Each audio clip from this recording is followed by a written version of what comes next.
Welcome to Natural Habitat Adventures Daily Dose of Nature. When you can't get to the bears, we bring the bears to you. Presented by Dr. Court Whelan. Court is NatHab's Director of Sustainability and Conservation Travel and has been guiding trips for us since 2013. It's a pleasure to have you with us today, Court. On to you. Thank you, Kendall, and greetings, folks. First off, don't be alarmed at the difference in title on my screen here. It is the one and only, the same presentation. I wanted to inject a little bit more of the Churchill vibe, the expedition vibe, because although the bears certainly steal the show up there, there's something truly special about the environment where the bears live and the environment around Churchill. So this topic today, this talk is going to incorporate a lot of different stuff. It's going to be bear biology. It's going to be photos of polar bears and other Arctic wildlife, talking about the Arctic ecology, some of the history of the area, all sorts of stuff. So let's go ahead and get right into it. But first off, Happy New Year, folks. We haven't seen each other since 2021 began. So here's to it being the best year ever, right? Cheers to that. So greetings, folks. Happy New Year. Let's go ahead and get into it. So proper start to any expedition. I haven't gone over a little bit about myself in a while. So just a quick little background and bio, so to speak. I've been guiding for going on about 20 years now. In fact, guiding is what got me involved in the ecotourism or conservation travel industry in the first place. I then sort of cut my teeth, so to speak, in academia. I went to grad school and studied ecotourism for a few different degrees at University of Florida and ran a small company that got me all sorts of expeditions around the world, like meeting these huli warriors in Papua New Guinea. My first expedition there about 15 years ago. And that brings me to today, where I sort of specialize in expeditions and conservation travel worldwide. So perhaps maybe the furthest point from Papua New Guinea, we're going to Churchill today, the Arctic Kingdom of Churchill. So right off the bat, you may not know exactly where Churchill is. You probably get, as you sort of look at the Great Lakes down here, and you can see Hudson Bay here, you probably have a general sense of where in the world we're looking. But in case you don't know where Churchill is, I'll point it out to you. It's right here. If you see my mouse, I'm circling on the far left, sort of the western side of Hudson Bay. And I wanted to show this photo first off the bat because I wanted to hit home really first and foremost why Churchill is so interesting is it's the confluence of three major biomes, three of the world's largest biomes. You have one biome, meaning these are sort of like the largest habitats of the world. There are only a handful in the world entirely. Marine ecosystems. So you have the Hudson Bay. It's a saltwater ecosystem. It does flow into the Northern Atlantic through the Hudson Strait and a few other entry areas and the Northwest Passage and whatnot. Other biome, the Boreal Forest, actually the largest biome in the world by land mass. It covers the entire world, pretty much every bit of land in Asia and Europe and North America between 50 and 70 degrees latitude is more or less Boreal Forest. There are subdivisions within that, and you'll see all sorts of different things like Hudson Plains and so on and so forth, but it's the Boreal Forest. And then you notice to the north, you've got the Arctic, the tundra. So Boreal Forest, tundra, marine ecosystem. It's right here on the edge. I'm circling it very specifically with my pointer here. It's a confluence of three major biomes. So you have what I would like to call a disproportionate level of biodiversity and a disproportionate intrigue for naturalists, photographers, historians, travelers alike, because of this intersecting point of three major biomes. In addition, it sits on the edge of Hudson Bay, and little known to the early explorers at the time, but most of Canada actually flows into the Hudson Bay in terms of watershed. The reason this is so interesting and really important for early discovery in Canada is back when the Northwest Company and the Hudson Bay Company were first staking out their land, the governor, so to speak, at the time, the equivalent, basically wrote a blank check to the early explorers, the Hudson Bay Company, that okay, you have eminent domain over everything, every piece of land that flows into the Hudson Bay, every piece of land that has water connected to it flows in the Hudson Bay. Little did they know, they pretty much just inherited, these are a couple of guys that founded this company, inherited most of Canada. So it's very, very important system, and this has a lot of importance for local traditional First Nations people. In fact, because of these three major biomes, you have a relatively habitable area. And I'm not going to go too much into culture here, but Churchill and the surrounding areas was known to be a very major early gathering point between three First Nations people, the Cree, the Dene, and the Inuit. Sort of all north, west, and south, kind of merging there between those different biomes, each kind of having its specialty. It was also very, very important for trade. When you think back in the day, this sort of inhospitable land, very, very difficult land to travel over in the small handful of months you can actually travel through it when it's not dead of winter, which is not a whole lot of the time in that part of the world. Very, very important for early colonization, early settlement, because of the fur trade and the indigenous trade getting to folks inland through these waterways. So the fact that Churchill sits at the mouth of the main Churchill River, as well as that being a source for a lot of different other rivers, you have this really interesting sort of melee of different societies, different cultures, different trade interests, different colonization interests. You have the French companies, you have the British companies. So it's kind of like a hustling and bustling spot for what at the time was sort of the ends of the earth. So again, what really put Churchill on the map was in the late 1600s and early 1700s when the Hudson Bay Company came in and started setting up a fur trading post near Churchill and also James Bay, kind of to the southeast. They would go upriver, they would trade with the First Nations people for mostly like beaver pelt to turn into like felt hats. And then they'd bring them out to the trading posts, out to Churchill. They'd ship them off over to Europe, and everybody would make a lot of money. But again, that's not really the story we're telling here today. Churchill for us is really quite famous because of its immense beauty, amazing landscapes, and its incredible wildlife of today. Principally the bears we're going to be talking about for the remainder of this presentation. We do trips to see bears, of course. We're going to kind of pepper that into the presentation of how we do our expeditions there.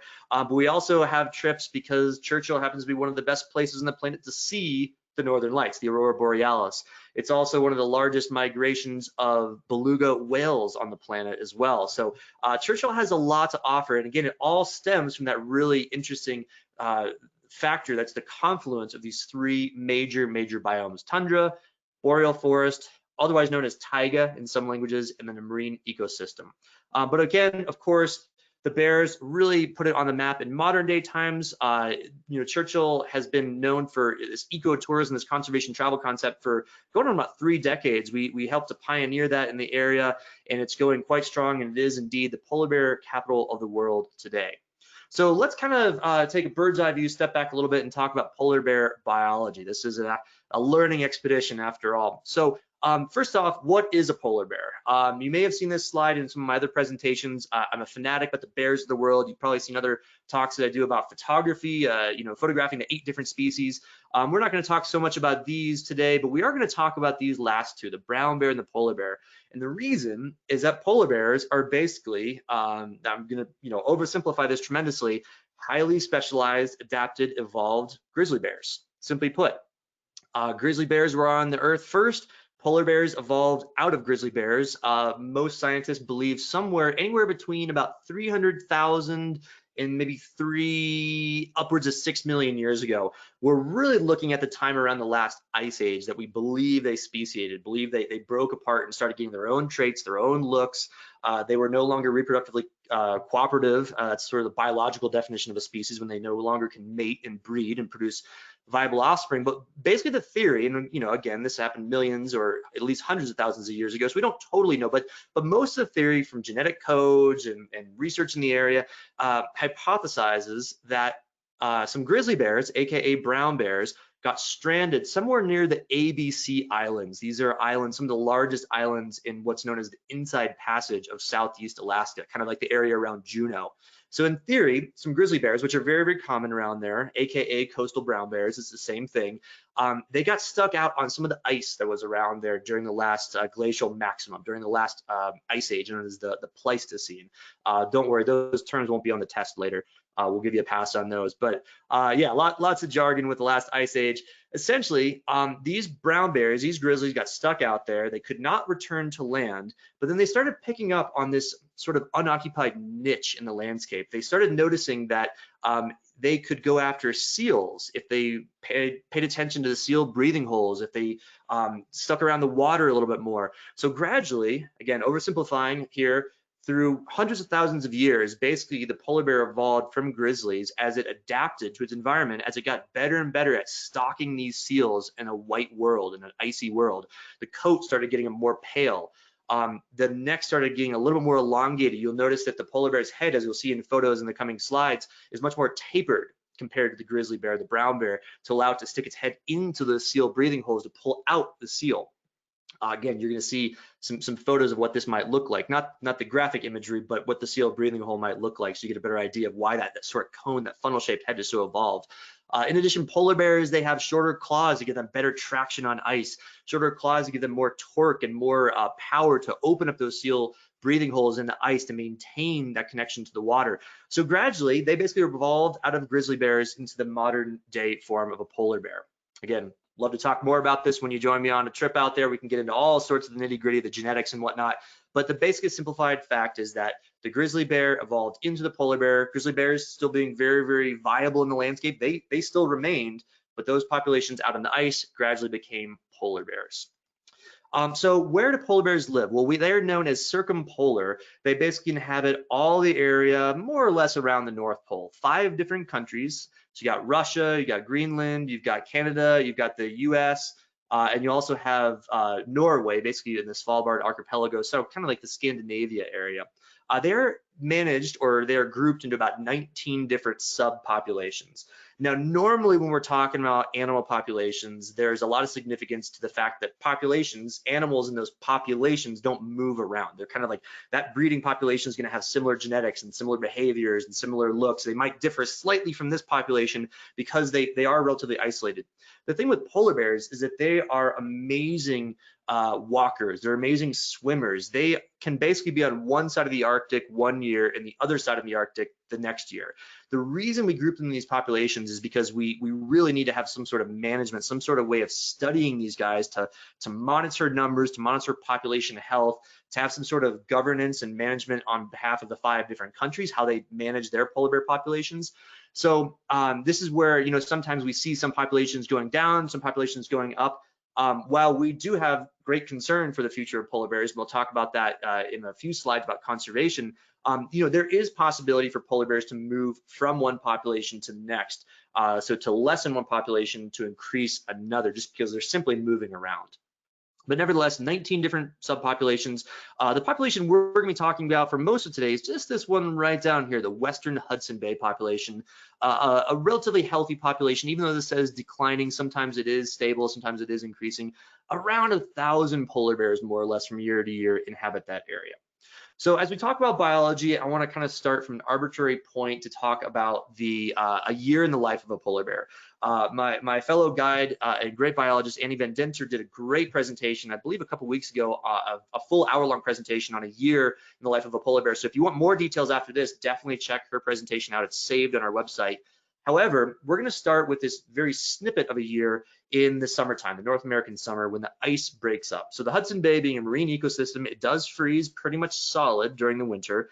And what happens is every summer, because it is at the lower latitudes, it is the subarctic, it's around 59 degrees. It's one of the most southerly populations of polar bears. The ice does break up. The ice breaks up routinely, predictably, in and around July of each year. Now, it's breaking up a little bit earlier and earlier every year, which is not the greatest thing, but because of climate change, atmospheric conditions are warming, the ice is breaking up earlier. Polar bears are coming to land after the ice breaks up. So what happens is after the ice breaks up, they no longer have this platform to roam, to meander, and most importantly, to hunt. So these guys are actually classified as marine mammals. Very interesting tidbit about polar bears. That's a good cocktail party fact or a good trivia night fact. They are actually marine mammals for classification's sake. So they can totally swim, but they cannot really feed by swimming very well. You'll see in a few slides about their hunting strategies. So once the ice breaks up, even though they can swim, they're totally mobile, they just don't deal with it. They come to land, and those in the Western Hudson Bay population will gradually come to land and start meandering in and around the coastal area, gradually making their way down into the Churchill Wildlife Management Area. They get more and more dense, more and more concentrated as summer turns into fall. By about the time of October, you get one of the highest concentrations, highest densities of polar bears in the world, in and around the Churchill area. So remember, you saw that earlier sort of satellite image. Here's Churchill right here, the mouth of the Churchill River. Remember, this whole area is draining into this bay. So what happens when fresh water meets the bay, kind of skipping ahead here, going into later fall, once you do get freezing temperatures, severely freezing temperatures, the ice begins to freeze first in and around the Churchill area. So this is a really, really important fact for understanding why polar bears are here and why they migrate from this entire western coast as they come to shore, why they migrate to this little lip, this little area around Churchill. Basically, when you have all this fresh water inundating the Churchill area, inundating the salt water there, sub-zero temperatures, bay starts to freeze, freshwater freezes first. So the simplified explanation is that ice freezes first in and around the Churchill area. You also get this kind of technical thing of a circumgyre rotation. So there's actually a rotation of the ice due to a few different factors, due to a little bit of influx in the water here from the Hudson Strait, a little bit to do with the Earth's rotation. But basically what's happening is ice is freezing first along this edge. There's a gyre rotation pushing the ice against this shelf here where Churchill is found, and the ice is getting clogged there first. So to the great joy of polar bears, when they've been fasting basically all fall because they've come to land, they can no longer hunt on the sea ice, they know that their very first opportunity to get back on ice, to get back on a platform on which to hunt seals, comes around Churchill. So as a result, as soon as the ice freezes, they are out there and they are back on the bay. They're getting fat and they're getting happy. They're getting very well fed. But for this unique, very unique couple months time, well, more than that, but sort of late summer into sort of late November, you have this little town of Churchill that lives with polar bears. And it becomes, especially October and November, the polar bear capital of the world. And we'll, of course, come back to Churchill and a little bit more about the expedition here in a second. During the winter, so the polar bears around the world have taken to ice. There are a few places where you do have year-round ice, but unfortunately we're seeing less and less of that. Nevertheless, once bears are out on ice during the dead of the winter, it's pretty boring for a bear. Imagine the Arctic winter. It's pretty dark, not a whole lot of daylight. Bears are pretty much, confined to hunting as much as they possibly can. Bears need to eat a whole lot since they are fasting from that more or less late July through November time period. They're not eating a lot. You might see a little bit of seaweed and kelp. They might, casually go after a bird or eat a few bird eggs, but it's nowhere near enough to satisfy the caloric requirements of these massive bears that weigh, big males weigh 1,600 pounds. So out on the ice, what they do is they sit and they wait and they're patient, okay? So remember I said they're waiting for seals to pop up out of these leads or breaks in the ice or out of seal breathing holes, but that could be hours, that could be days. So as a result, it's pretty lonely, it's pretty boring if you're a bear. There's not a lot going up on top of the ice during the winter. However, below the ice, there's a heck of a lot going on. And it really, I wanted to show this slide. This is one of my favorite slides for what's known as Pontic Communities, another term that will not be in the test, I promise. But Pontic just means undersea ice communities. And the cool thing about this is you can see, there's so many critters. You've got walruses and you've got seals, you've got belugas, you've got whales, you've got plankton and krill and fish and flounders and crabs and all sorts of stuff. And it all basically starts with this layer. You see this little green layer underneath the ice. This is a layer of algae. It's just close enough to the surface that it gets sunlight, it can photosynthesize, and provides this garden, this farm for all the little things that start to feed on it, that they become food for the bigger things. And gradually, like all food chains, it works its way to the fish and into the seals. And then that's where the polar bears come in, is that as the seals come up, they dine and feed on the seals themselves. So I've been mentioning hunting a lot, polar bear hunting. How do polar bears hunt? This is a little bit of a joke, just, sort of the sick guide sense of humor. Polar bears do not hunt from igloos, rather they hunt after these seal breathing holes. So this is kind of what it looks like. I've been mentioning this for a little while now. When you think about a polar bear sitting there, completely cold still as possibly can be, just waiting patiently by these seal breathing holes, they're just waiting for that moment for a seal to pop its head up. They're marine mammals as well. They must breathe. They can hold their breath for minutes, many minutes, but they still must come up and breathe. So these seals will maintain a little circuit of breathing holes throughout the ice. They'll pop up, and if there happens to be a polar bear right there next to one, it's not great news for the seal. The polar bears are pretty effective. They use this tactic of sort of the ambush or the breathing hole hunt about 80% of the time. 20% of the time, they will stalk and they will take to the water and they will swim and they'll pounce up on an ice floe to try to surprise a seal. As you can imagine, these little sacks of fat, these seals, are not very mobile on ice. The polar bear is not super mobile in the water, so it can't really chase a seal that goes into the water. They're much more adept at swimming and fishing themselves out of the way. However, once a polar bear bursts out with those strong arms, those short claws that get them to traction to pull up on the ice, it's not a great time to be a seal at that point. But that is indeed how they hunt.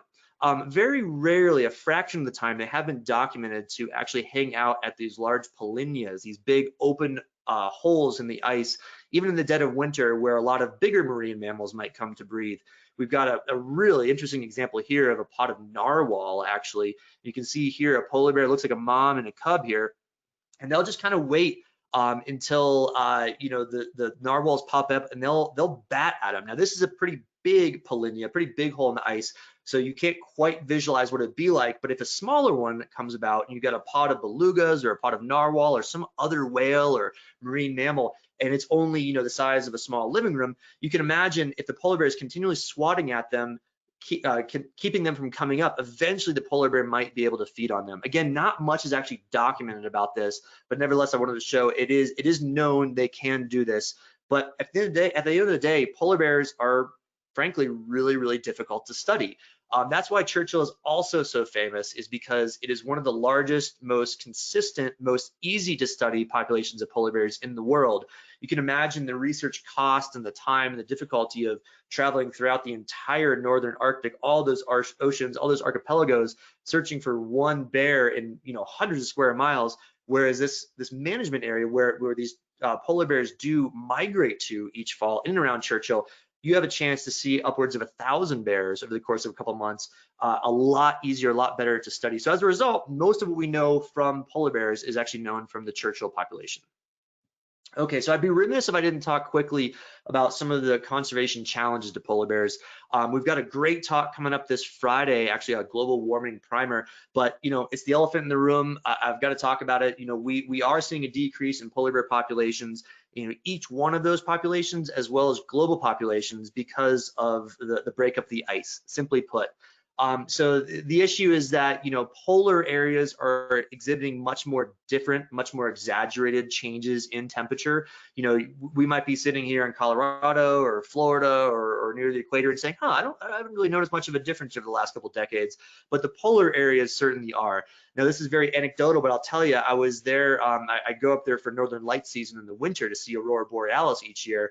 And from one year to the next, the variability from one year to the next is kind of mind-boggling. One year I was there and it was negative 45 degrees and completely frigid. And the very next year on the same dates I was there and it was positive 35 degrees, basically like a 70, 80 degree temperature difference, and it was raining in the Arctic in winter. So, it's hard to get the perspective until you go up there and see it and really live it, but I can tell you it's certainly happening.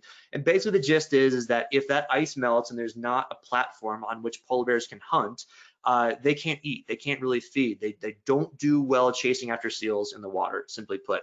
Another conservation issue, which is just now kind of coming into its own, is the idea that shipping lanes are coming, through the northern Arctic and the archipelago of Canada.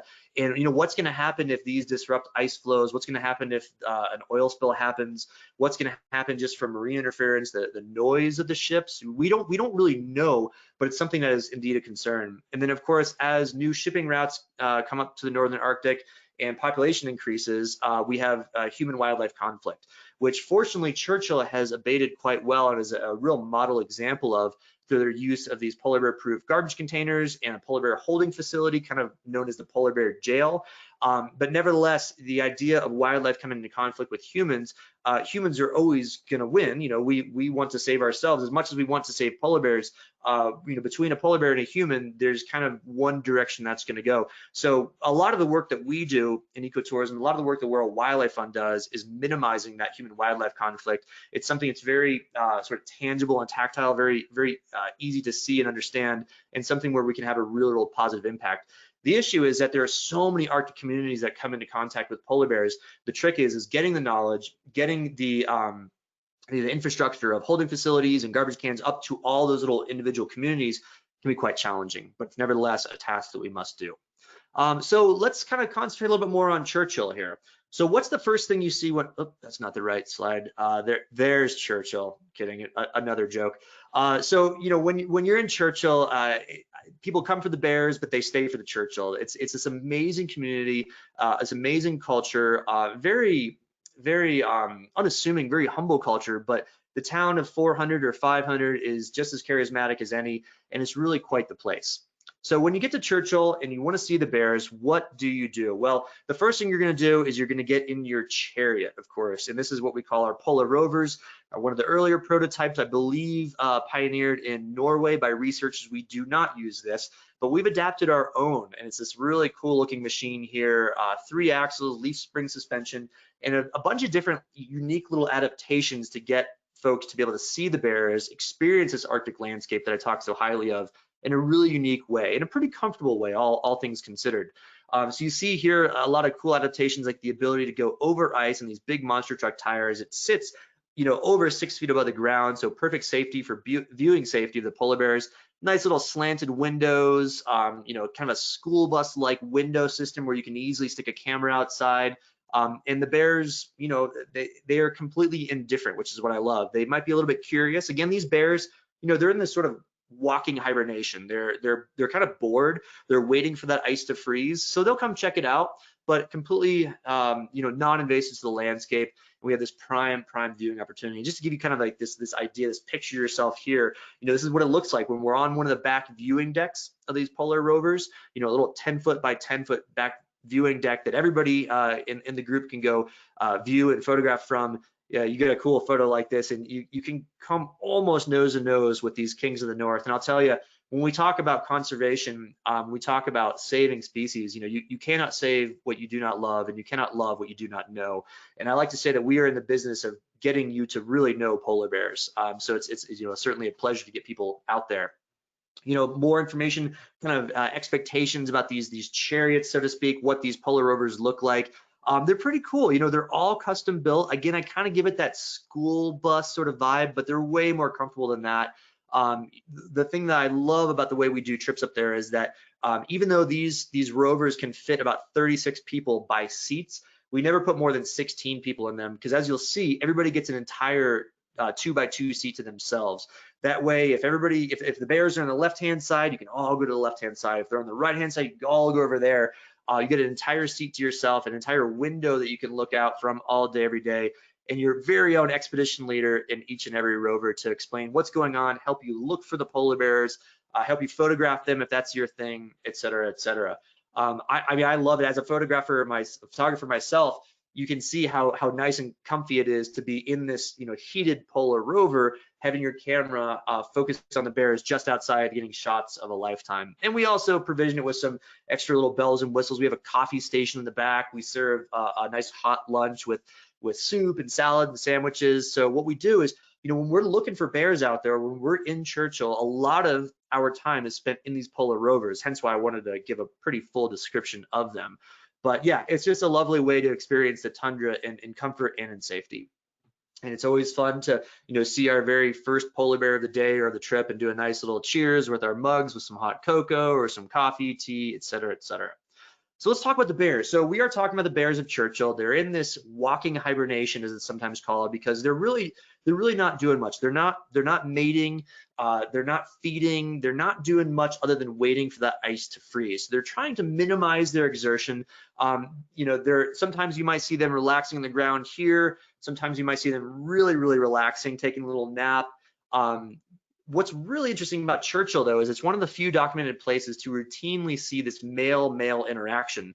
And what this is kind of like a little bit of a sparring routine where two males, usually some of the larger venerable males, the breeding males, so to speak, or it's a breeding male with one of the young sort of up-and-comers kind of testing his might. So what happens at this time in October and November each year, males have the opportunity, as they're waiting for the ice to freeze, to kind of test one another's might. And they'll start by this little nose touch, kind of sniffing each other out, seeing, well, do you want to do this? Do you want to spar? You want to play fight a little bit? They'll go for a little tussle. Oftentimes it erupts in kind of this full-on brawl. Others will join in. They'll kind of have a little Rochambeau, maybe a little tag team. But ultimately, it's all for play and it's not for keeps.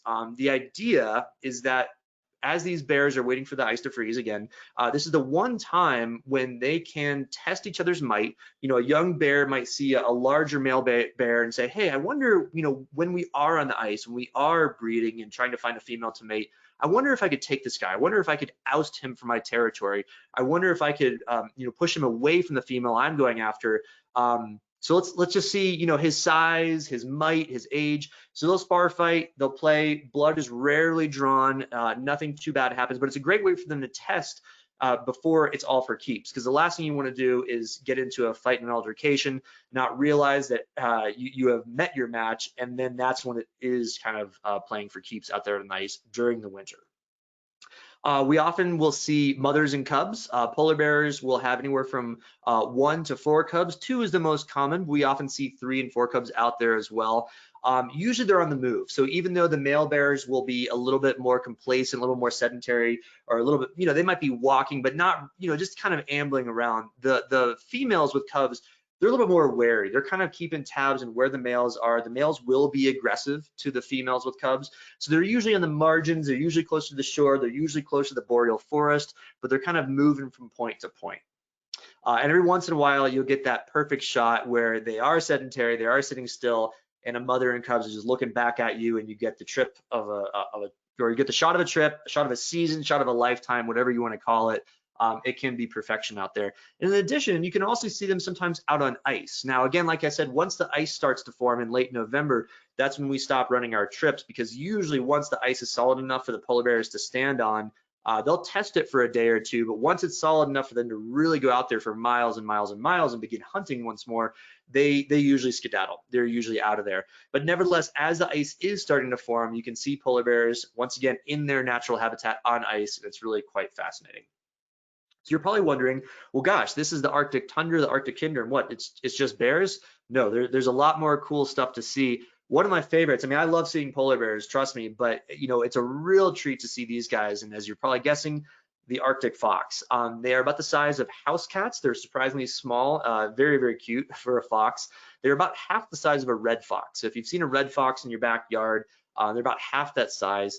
The Arctic fox, a very known denizen of the Arctic and the tundra. Red fox is actually there as well. You'll see a photo here in a second. They are a known denizen of the Boreal Forest. So again, getting that unique interchange of the two biomes, Churchill being right there in the margin, you get 2 species in one area. But these guys are absolutely amazing. They usually will follow around polar bears, especially while out on ice. They are scavengers. They are documented as some of the warmest mammals on the planet.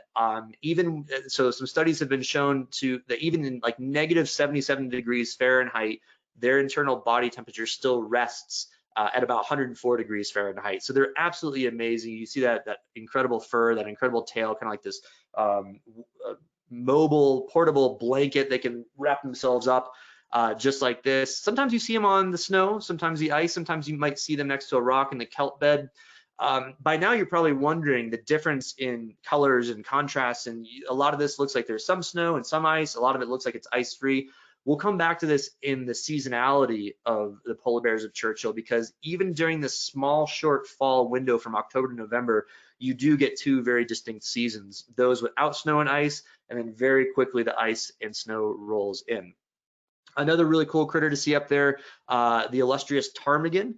It's sort of like a small partridge, kind of chicken-sized animal. They are found in the rock and the willow ptarmigan, found kind of picking at some of the willows, looking for little seeds that might have fallen down. The Arctic hare, let me tell you, this is one of the hardest critters to see up there when it's in full snow. You have to rely on just those 2 little black tips on their ears. We do quite good seeing these guys out in the tundra amongst the polar bears and Arctic foxes.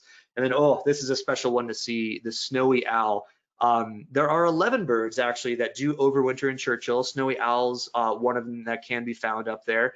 And it's really special to see these guys. They're usually found on like little berms of snow or little berms of rock beds, and looking for these stark yellow eyes amidst very, very good camouflage is really the best way to find these. And like I said, the red fox can be found here as well, because the Boreal Forest, again, goes all the way up until Churchill and sort of cuts off there. So the red fox does make it that far north. But as far as other stuff to see in and around the tundra and the Churchill area, sunrises and sunsets, they are otherworldly. Every single day we get treated to this because the days are getting shorter in the fall. During our season of polar bear trips, we're basically able to see the sunrise and the sunset every time that we're out in the tundra doing bear viewing. It's really, really quite amazing, the colors. And because of the way that the sun does arc over the horizon, that sort of low angle in the fall going into winter, you get these really long sunrises and really, really long sunsets. It's spectacular. So gosh, what else is going on around Churchill, particularly with regards to our expeditions? Well, Churchill itself is just this fun, funky place it's this small Arctic outpost. One thing I didn't mention initially, but is quite important to understand about Churchill, is there are no roads to Churchill. There is a railway, and there are a couple flights in each week. That's the only way you're getting to Churchill. Or if you want to take a freighter or a boat all the way around through the mouth of the Hudson Bay, you can get there that way, but pretty much it's just rail and by aircraft. And we choose, of course, aircraft. So it's got this really interesting isolated kind of vibe to it. One thing that I love about our expeditions and something that I love about Churchill is it's indeed an Arctic outpost community. They rely on sled dogs, not just for entertainment and for sort of the fun and the sport of it, but also to get around. For also, some of these, dogs are working dogs. Some of these dogs are competitive dogs. They have the Hudson Bay quest. Some of these dogs may even compete in the Iditarod. And this is one of these features that I love on our expeditions, is to see and actually participate in dog sledding. Learning from the mushers up there, I think, is probably the real highlight of the area. I mean, the dog sled run that we do on our expeditions is super fun, but actually understanding the life, what they go through to train their dogs, the love and care that they give their dogs is really, really quite special. And the time to interact with them, they're never happier than when they're about to go on a sled dog run. So these dogs, they're howling and they're jumping and they're loving on you. If you're into that, it's really, really quite an experience up there with the dogs. I love Churchill too because it has one of the largest collections of pre-Dorset art. So when we're up there, we'll do these little day trips and little afternoons in some of the museums and some of the little shops around there. You can see this incredible carving from Dorset communities and Thule communities. We'll get into all that sort of cultural stuff when we're on the trip, but it's really, really quite fun to juxtapose your sort of life and days in the tundra with what some of these early civilizations have created as far as art and culture up there too. And then another favorite activity, it's fun being in a helicopter, but I think it's really the experience and the sights you get to see to kind of put it all together. You can see here is our 4-car, 28-person Tundra Lodge from above, and you can really see what the landscape looks like. It's sort of like this Swiss cheese kind of look with all these little inland ponds, these thermokarst ponds formed by ice wedging. We'll talk all about that on the trip as well, and then abutting right into Hudson Bay here. And this is kind of interesting. I actually hadn't seen this when I was putting this photo in the presentation, but notice this little spit of land here. That spit of land is jutting straight north. And I actually wanted to talk about this, so this is good that I saw this. So remember when I talked about that circumgyre motion of the ice as it rotates through the Hudson Bay, and why Churchill is such a special place for bears? Because it's where the ice gets clogged and sort of forms first. So these little spits of land that might spit out 200, 300, 400 yards, they actually gather the ice first. So as it's rotating, it's clogged at those little spits of land. And so again, right where we place our Tundra Lodge is a great place for bears to congregate, because that ice is going to get clogged there first, and they're going to go out on the ice to hunt first as well. When we're in the helicopter, it's great fun. We know of an abandoned polar bear den we'll get you guys to. You can even put your head inside of it and see what a polar bear mother might do for the course of the winter as she's birthing her 2 to 4 cubs. It's really, really fascinating. Fun fact, polar bear pregnant females are the only ones that actually do hibernate over the course of the winter. The rest are out there feeding on the ice because it's the best time to feed for seals. But then, at the end of the day, just kind of walking around this Arctic community is such great fun. There's so much culture. There's so many sights and sounds to see. Really, everything is so different. You get this feeling that you are just absolutely not in Kansas anymore with every blink of the eye, with every moment of the day. I joke because I think, one of my favorite activities is just going into the northern grocery store and just checking out, the snowmobiles in aisle 7 and, the exorbitant cost to ship in milk and things like diapers. It gets you to show, how different living up there in these remote Arctic outposts can be. And of course, these are their snow removal devices. You don't have the trucks with the plows in the front. They bring in the full the full caterpillars here for snow removal because it can get pretty drifty up there. And then, one of the big pièce de résistances out there is the fact that Churchill is one of the best places in the planet to see the northern lights. I often do presentations, and maybe I'll do one here in the next couple of weeks on the Aurora Borealis. I know some of our other guides have done great presentations over the last few months, so definitely check those out if I don't quite get to do a new one here. But being right underneath these Van Allen radiation belts, underneath what's known as the Aurora Oval, right here on the 59th parallel, right around Churchill, gets all that magnetic activity from the sun to get all the Aurora Borealis around geomagnetic North Pole. And we often get great nights throughout the year under the northern lights, under the northern skies. Very, very fun. So talking about seasons and weather real quick here. Churchill is, you certainly could sunbathe in the winter, but believe it or not, it actually does have a very short summer season. And we do trips up there to see the belugas, and believe it or not, to actually see polar bears in the summer as well. This is one of these photos that this is not one of mine. However, I yearn to get this. It's not the easiest thing to see the white polar bear and that beautiful magenta purple fireweed, but it does happen.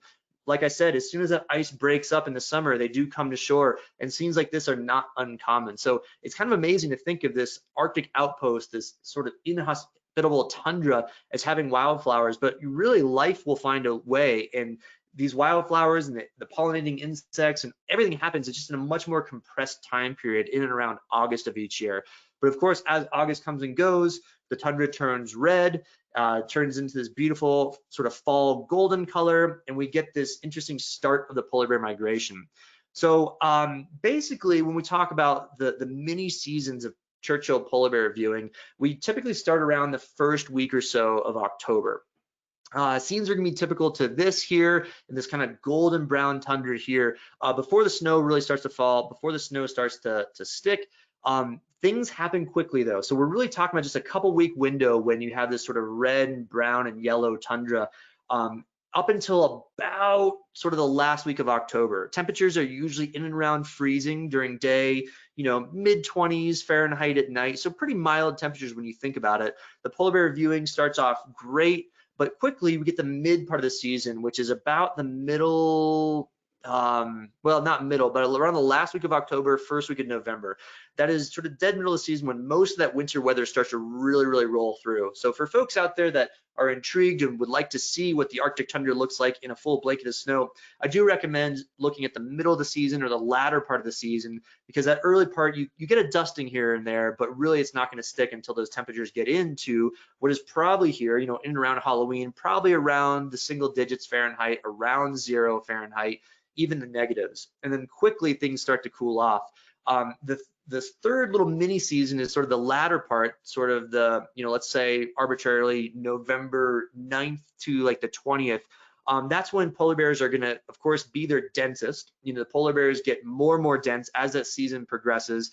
The ice generally freezes in around to the 3rd to 4th week of November. Now, anomalies certainly do happen, but usually around the 3rd or 4th week of November, as that ice freezes, the polar bears typically, historically, according to all the data from the last 40 or 50 years, are most dense in and around that last week before the ice freezes. However, with that great reward comes a little bit of risk, because if the ice freezes early, they're just going to skedaddle and go out on that ice. And then most of the wildlife will actually follow it as well. Like I said, the Arctic foxes will be kind of scavengers behind the polar bears.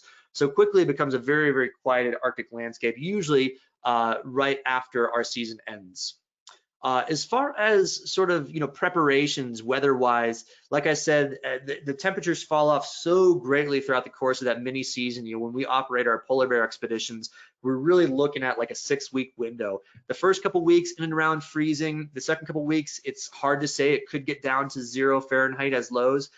Those last couple weeks, you're almost guaranteed to get into the single digits, lows in the negatives perhaps. You're going to have to bundle up. Fortunately, we are pros at this. We've been doing these trips for about 30 years, and we provide all the Arctic gear you might need. Doesn't quite look like, this is not Ralphie, oh, what's his brother's name? I can't remember. Doesn't quite look like this, but you probably saw some jackets, some of the blue jackets you've seen in this presentation. So you pretty much can show up and we outfit you from there. So with that, I wanted to show one final slide, and I love this. Because I think that when we talk about polar bear expeditions, when we talk about getting up to the Arctic and the subarctic to Churchill in these areas, of course, most people join us because they've always wanted to see a polar bear. They love bears, they love photography. But people often leave the trip, like I said early on, with this profound love for Churchill, profound appreciation for what Arctic communities are really like because of their time in there. And so I think this slide kind of nails it, puts it right on the head, is that it kind of gets you an entirely different view on the world once you see the world through the eyes of Churchill. And you notice here, Churchill is actually one of the most southern, as we're looking here from the North Pole down into Canada and North America, USA here on the horizon. It just gives you a whole new lens on what it's really like in the northern parts of our planet. So with that, I'm sure I've got some great questions out there. Thank you so much for your time with me today, and let's hear what you got. Thank you, Court. We've got some great questions for you, and I just want to remind everyone watching, if you have a question for Court, you can submit those in your control panel under the questions field. All right, so we've got a few questions about trips, so I just want to get to those first. Are there special photo trips to Churchill? There are. Yep, we have those. The best way to check those out is you can Google them, natural habitat photo polar bear trips, or if you check out in the bottom of the screen, nathab.com, we have special photography trips. The itinerary is slightly different. It's a little bit longer to give you a little bit more time out there in the tundra to get that perfect shot, get a few more sunrises and sunsets for those discerning photographers that want to really, really boost up their portfolio. And who knows, you might see me on one of them. I guide a lot of our photo trips. Great. And what is the best month for the best possible chance of seeing northern lights and polar bears? Oh, that's the $1 million question. I wish I could give you a perfect answer. So here's the deal. Northern lights are best when there are no clouds. Okay, so if you've understood a bit about like northern lights physiology and physics and whatnot, if there are clouds in the way, the chance of seeing them is pretty slim to none. Fortunately, Churchill gets about 300 actual nights of northern lights a year, but that doesn't count cloud cover necessarily. The bummer is that when all that weather is rolling through in the fall, October, November, when polar bear season is in full swing and most polar bears are there when we run our trips, that's also the time when you get the highest chance of cloud cover. So if you go on a polar bear trip, there is a chance you see northern lights. We do see them a handful of times throughout the season. It's far from a guarantee though.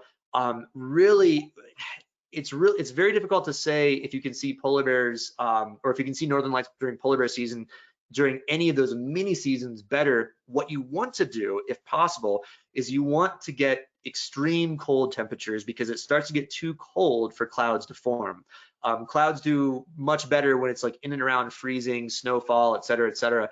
So hence why we do our dedicated northern lights trips in the dead of winter when it's like -30, -40, because it's so cold that clouds really don't form, and we get most nights are clear and most nights have northern lights. So you have a better chance of seeing polar bears and northern lights during polar bear season. If you're to go during northern light season, the chance of seeing bears is pretty much slim to none because they're way out in the ice. We take our precautions, of course, but the chances, I mean, you don't see a polar bear during northern light season. You're almost a 0% chance. That all being said, you might have a slightly better chance if you go towards the later part of the season, like into November, because it does generally get colder and there's a higher chance that it will be too cold for clouds to form. But gosh, the day-to-day weather, hard for me to predict. Yeah, I wish I had a better answer. There is now, I'll finish it with this. There is a chance to get what's known as the trifecta. I don't know if we coined that term or what, but to go during the summer season in August, because even though it's summer, you still get a good bit of night. You can get northern lights in the summer. You can get polar bears in the summer, and you can get beluga whales in the summer. So summer season might be something to look at as well. It's a really, really great time to be up there. Great, awesome. So we have a camera related question. How long a lens is best for photographing the bears and other animals while you're out there? And related to that, do you ever have issues with your lens fogging up when you're shooting from the rover? Yeah, great question. So shameless plug, I highly recommend checking out my polar bear photography webinar, or it might be just polar photography. Mix in some polar bear stuff because I go over a very detailed explanation about the lens fogging thing. We don't have that much of a problem for polar bear season, to be honest. In northern lights season, it's a bit more of a problem because of the juxtaposition between like -40 and 70 degrees inside. For polar bears, it's not much of a problem. That all being said, the best tip is to, when you come in to a warmer area from outside, either keep your camera in its camera bag, or at very least keep the lens cap on, so that way the lens itself doesn't fog. That's the main thing. But again, not that much of a problem for polar bears. The ideal lens, it's a wildlife trip. You could almost never have enough zoom or telephoto lens power when it comes to wildlife. There's always gonna be that shot where something's a little bit too far away and you want it. So it's really about kind of finding that right balance. I find, these typical 100 to 400 millimeters or 200 to 500 millimeters, these zoom telephotos that are so common now with Nikon, Canon, Sony, are pretty darn good. We will get people that bring the big prime lenses, like the 600 millimeter f.4s or f4s. Those are great if you have them. But I find that 100 to 400 millimeter it gives you the versatility, because you also want the landscape shots.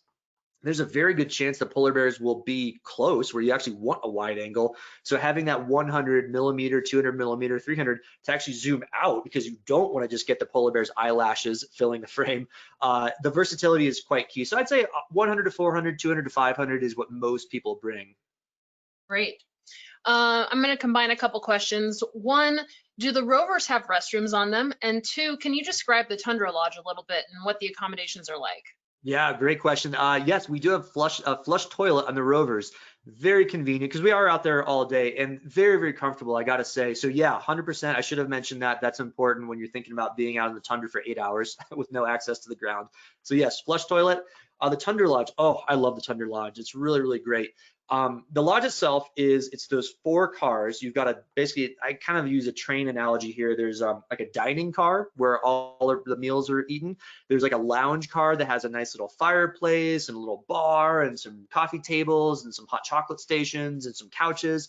And then there are 2 kind of sleeping cars. And that's where the 28 or 29 people will sleep.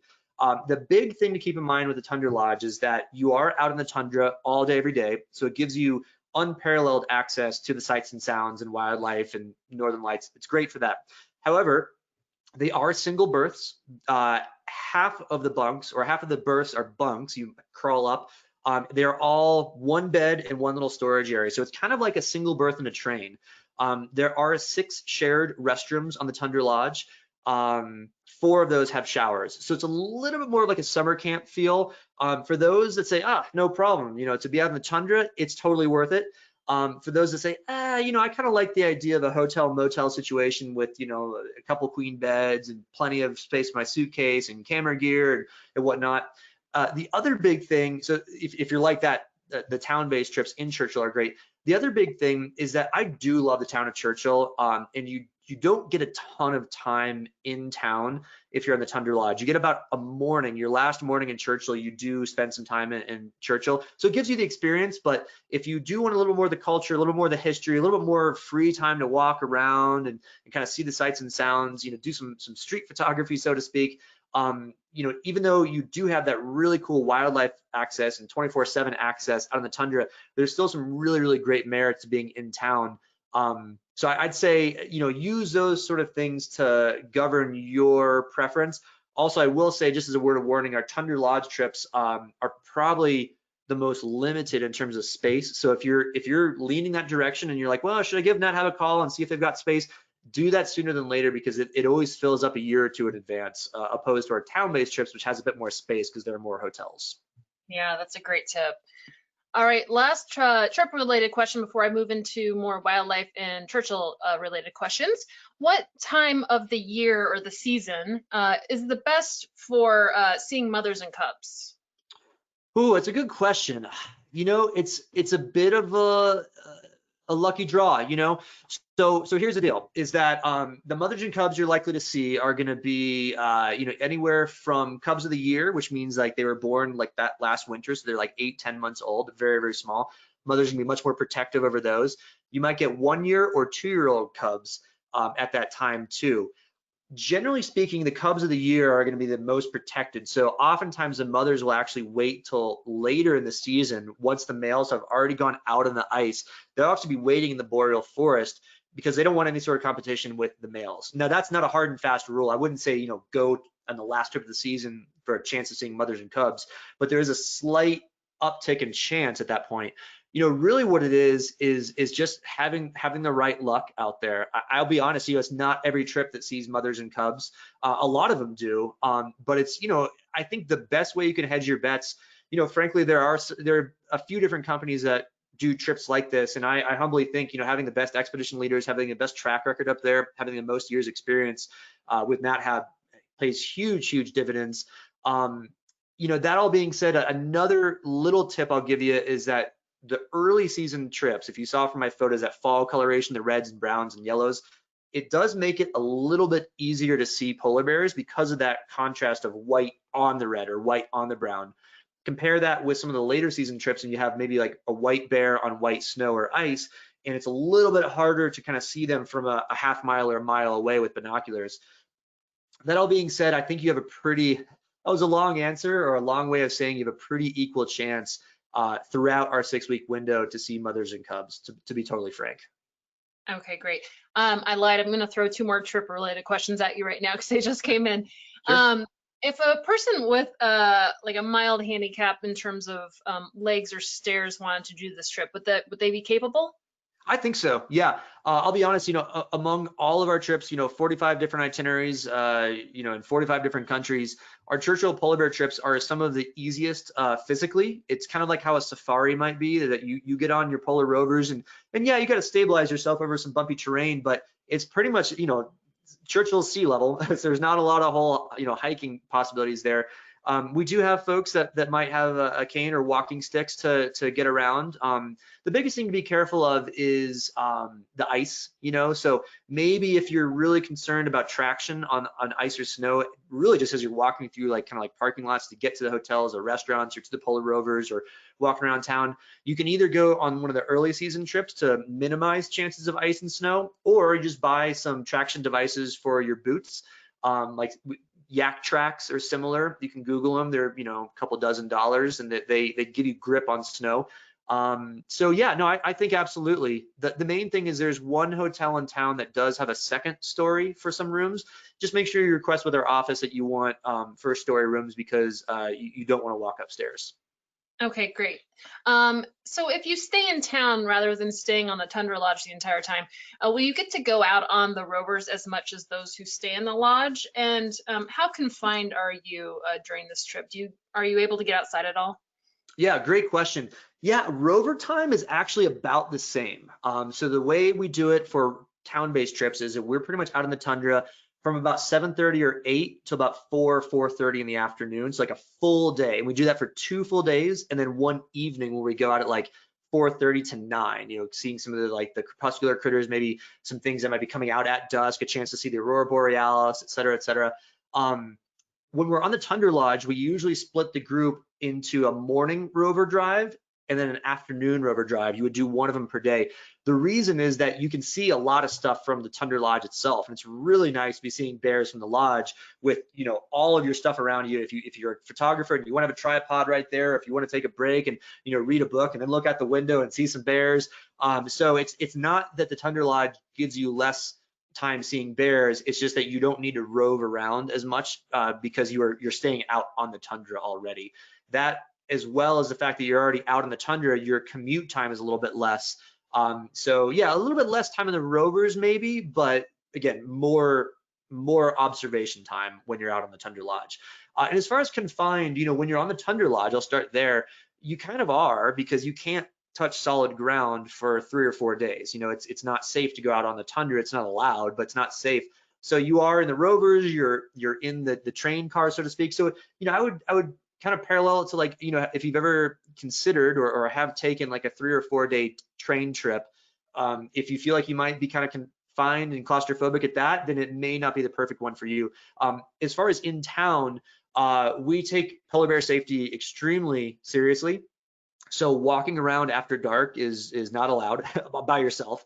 If you're going to go with a group with your expedition leaders, that's one thing. But during daylight hours, no, you can certainly walk around town in groups, and that's totally fine. So between the two types of trips, definitely a lot less confined when you're in town.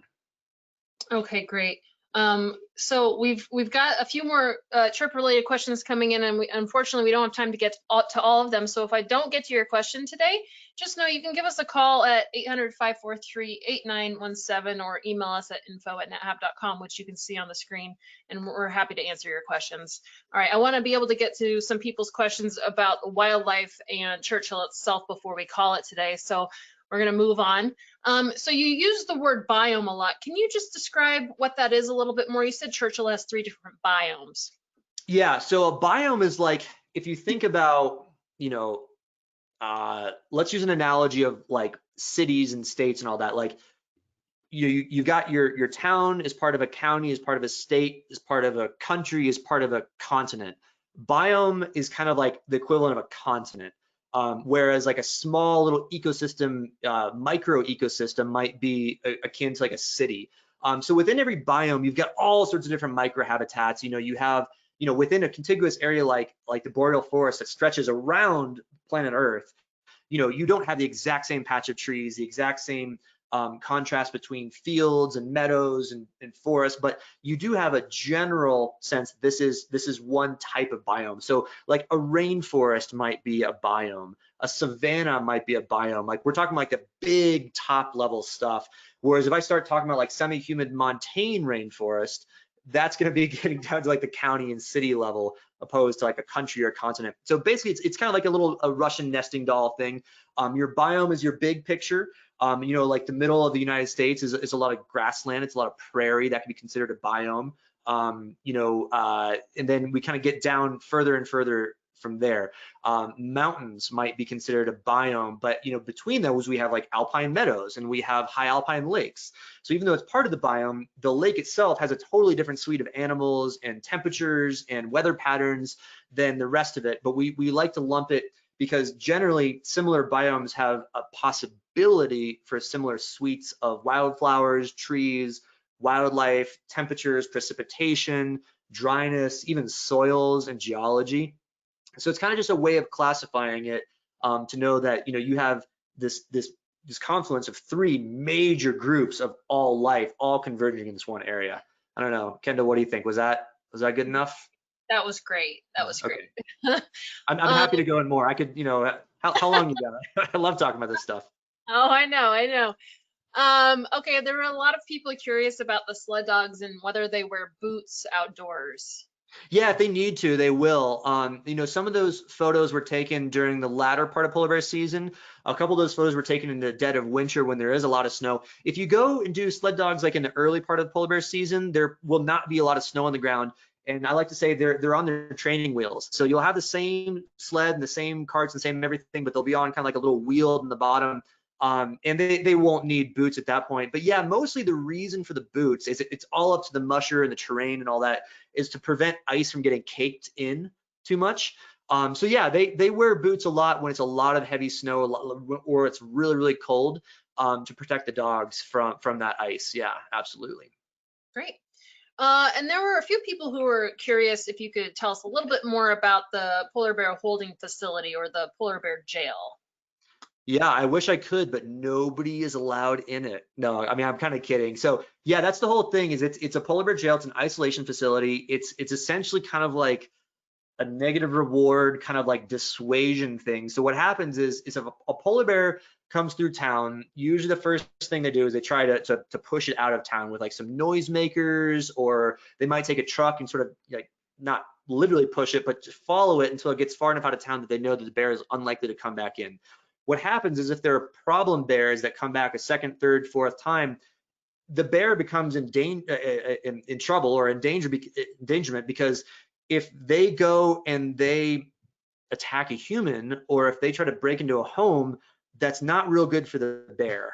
So what happens is if, let's say on October 29th, this bear comes back into town for its second, third, or fourth time, they will tranquilize the bear with a, in theory, harmless tranquilizer.